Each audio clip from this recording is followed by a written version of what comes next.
আল্লাহর ওলি স্বপ্নের ভিতর দেখতেছে যে ওই কবরের ভিতর আযাব হইতেছে। কি হইতেছে ভাই? আযাব হইতেছে। তো ওই আল্লাহর ওলির ডাক দিয়ে বলতেছে, আল্লাহর ওলি, দুনিয়ায় আমার একটা মেয়ে রেখে আসছি, আপনার কাছে আরজ, আমার মেয়েটাকে যখন আপনি দেখবেন তখন বলবেন যেন আমার জন্য কিছু দান সাদাকা করে, যার উসিলা করে আল্লাহ তাআলা আমার কবরের আযাবকে হালকা করে দেয়। তো আল্লাহর ওলি ওই মেয়েটারে খুঁজতেছিল, হঠাৎ দেখে পুকুরের পাশে সেই মেয়েটা গোসল করতেছে। কি করতেছে ভাই? গোসল করতেছে।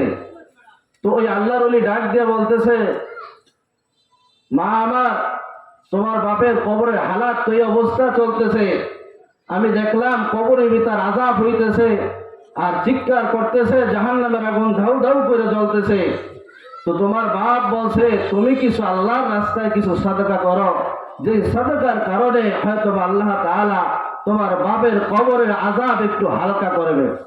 তো ওই মেয়েটা কি করলো দোস্ত, খেয়াল করি, এক কোষ পানি, এই এক কোষ পানি রাখ হইয়া এই ওই আল্লাহর ওলির মুখের উপর নিক্ষেপ করছে। বলেন নাউজুবিল্লাহ। কি করলো ভাই? এত বড় নিষ্ঠুর মেয়ে হইতে পারে? বলেন, কথা কন পারে?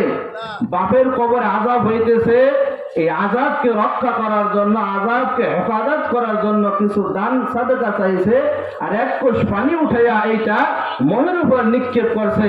আল্লাহর ওলির মনটা খারাপ হয়ে গেছে। কি হয়ে গেছে? খারাপ হয়ে গেছে।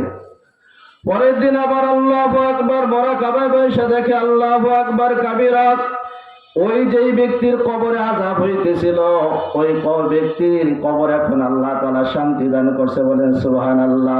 ওই ব্যক্তি জান্নাতের ভিতর হাসতেছে, জান্নাতের ভিতর খেলা করতেছে।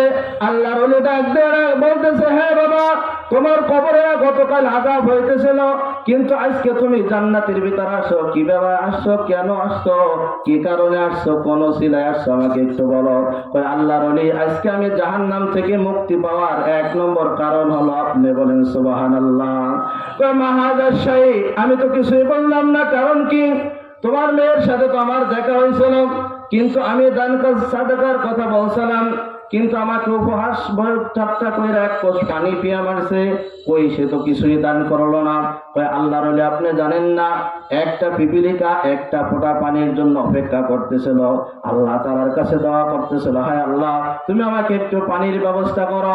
আমার মেয়ে যখন এক কোষ পানি আপনার ওই চেহারার দিকে পিয়া মারছে, ওই এক ফোঁটা পানি দেয়া পিপিলিকার গলায় গেছে, আর ওই পিপিলিকা ওই পানি ফোঁটা রেখে আল্লাহ তাআলার কাছে দোয়া করছে, হায় আল্লাহ, এই যে যার কারণে আমি পানি পান করলাম, আল্লাহ তাআলা তার আত্মীয় স্বজন যদি কোনো কবরে আযাব হয়ে থাকে, এই ওসিলা করে আল্লাহ তুমি তাকে মাফ করে দাও। বলেন সুবহানাল্লাহ।